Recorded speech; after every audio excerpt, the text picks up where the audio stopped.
Hello， 大家好，歡迎嚟到灣區進居置業頻道，我係葉仔。咁今一期嚟到湖心路睇呢個項目叫五洲家園啦，相信大家都比較熟悉。但係近期咧推咗3期嘅20棟最新嘅戶型，聽講一個國慶已經賣咗一大半啦，銷售情況非常之好。咁依家佢嘅主力戶型就係116平方0102戶型。03同05咧就係120平方嘅4房，仲有一個04戶型就係68平方嘅3房啊，68平方做3房，相當實用啊！咁等陣我哋就上去睇下。咁五洲家園咧，佢係位於呢個湖心路嘅一個中心位置嚟嘅。落到路客你可以見到佢嘅車水馬龍啦，包括你睇下佢啲商業鋪已經全部開晒啊！過去200米就係嘉禾城商場啊，就係食飯睇戲嘅地方。再行遠少少就係金灣嘅華發商都啊，都係10分鐘嘅車程。同埋依家仲新開咗一個萬達廣場，過去都係10零分鐘時間。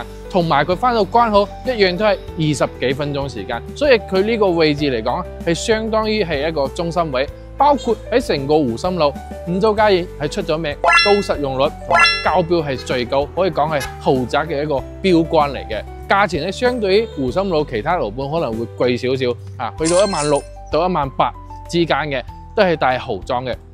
咁而家我哋所在嘅位置就喺呢個五洲家園嘅3期同埋4期嘅大門口啦。咁個成個狀態係已經係現樓狀態，但係3期嘅20棟咧，去到明年嘅1月份先交樓嘅，因為佢對呢個裝修交標係比較高要求嘅。佢如果係精裝已經可以交俾你，但係佢係豪裝啊。雖然喺呢個湖心路貴啲，但係個銷量一樣非常之好。咁而家事不宜遲，帶大家上去睇樓。依家就上到我哋3期20座28樓120平方嘅實景樣板間啦。咁望翻出去嘅景觀咧，都係好震撼嘅，有山有湖啦。咁首先咧，右手邊最遠嗰度就係我哋嘅橫琴十字門紅光大橋啦。近處右手邊就係珠海大橋，左手邊咧就係香海大橋。過嚟我哋呢邊咧都係好方便嘅。咁再睇翻我哋樓下花園，前面有個滑機嗰度就係我哋嘅6期。後期咧，我哋呢個3期會有少少阻擋呢個景觀。咁再睇翻我哋呢個120平方嘅單位，咁佢係講緊係好實用嘅。廳咧基本上有一半咧係贈送面積嚟嘅。首先我哋從入門開始介紹啦。入門咧呢邊係電子密碼鎖呢啲裝隔門啦，都係標配啦。咁呢邊係有一個採光窗嘅，係一個優勢嚟嘅，即係可以做到成間屋係好通透嘅。咁呢個樣板間呢個樓盤嚟講啦，佢可以講係全個湖心路片區係一個交樓天花板嚟嘅。首先廚房呢啲咁嘅方太3件套包括洗碗機都係交標嚟嘅。全屋係配埋中央冷氣、護牆板，包括電視背景牆都係呢個樓盤嘅交標嚟嘅嚇，係可以講係交標好高啊！入邊咧就做咗4間房，咁房間好四正啊，可以睇到佢有啲衣櫃係幫我哋做好啊，包括你可以睇下呢間4房啦，咁呢啲櫃係幫我哋做好噶啦。咁採光咧都係 OK 嘅。咁再入翻嚟呢邊都係客房，咁呢個客房可能有少少西曬啦，望住嗰邊就係我哋嘅2期啦。咁再過嚟睇埋最後嘅主人房，佢係有2個洗手間㗎，呢邊主人房係套間嚟嘅。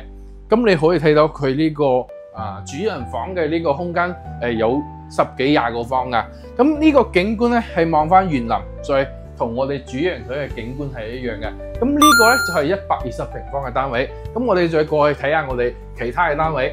依家都嚟到我哋旁邊呢個68平方嘅戶型，但係佢幫我哋做咗一個3房嘅，可以睇下呢個戶型圖。其實有一半嘅客廳係全部贈送面積嚟嘅。68平方，無論喺中山定係珠海嚟講，都係好少有嘅。咁想喺呢個樓盤買翻間唔使太大，度下假、養下老或者剛需嘅，呢個都係唔錯嘅。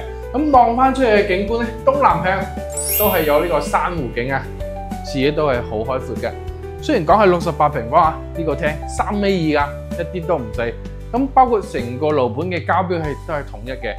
呢個背景牆中央冷氣、吊頂，包括呢個方太洗碗機、廚房嘅呢啲全部都係有埋嘅，包括鞋櫃都係我哋嘅交標。咁再過翻嚟呢邊就係餐廳啦，入邊咧3間房。咁要講呢個68，唯一嘅缺點就係少一個廁所啦，得一個洗手間嘅。咁再過嚟呢邊係4房，咁房嘅衣櫃、收納櫃包括榻榻米係幫我哋做好嘅，係交標嚟嘅。包括呢一間房都係可以作為一個衣帽間、書房冇問題，因為佢呢個採光唔係幾好，但係通風效果一樣係有嘅。呢邊就係我哋嘅主人房，飄窗位幫我哋打咗啦，好好用。咁嗰邊係我哋嘅倒頂衣櫃，都係贈送嘅俾我哋嘅。望翻出去都係東南向啊，一樣就係珊瑚景觀啦。咁呢個就係68平方嘅戶型啊。咁呢個兩個戶型，咁我哋就睇晒啦。咁啱先已經睇完成個樓盤啦。咁呢個3期嘅20棟一樣都係咁實用，交標咧一樣都係咁好啊。所以國慶咧賣成棟嘅一大半，確實係有利有據嘅。因為呢個位置其實係位於湖心路比較中心嘅位置啊，備受呢個本地人啊或者香港、澳門朋友嘅中意啦。咁呢個係3期嘅最後一棟啦，賣晒咧就要等我哋嘅6期啊或者係5期嘅呢個項目啊。咁今一期嘅所有內容已經到呢度啦，咁希望大家中意，下期再見。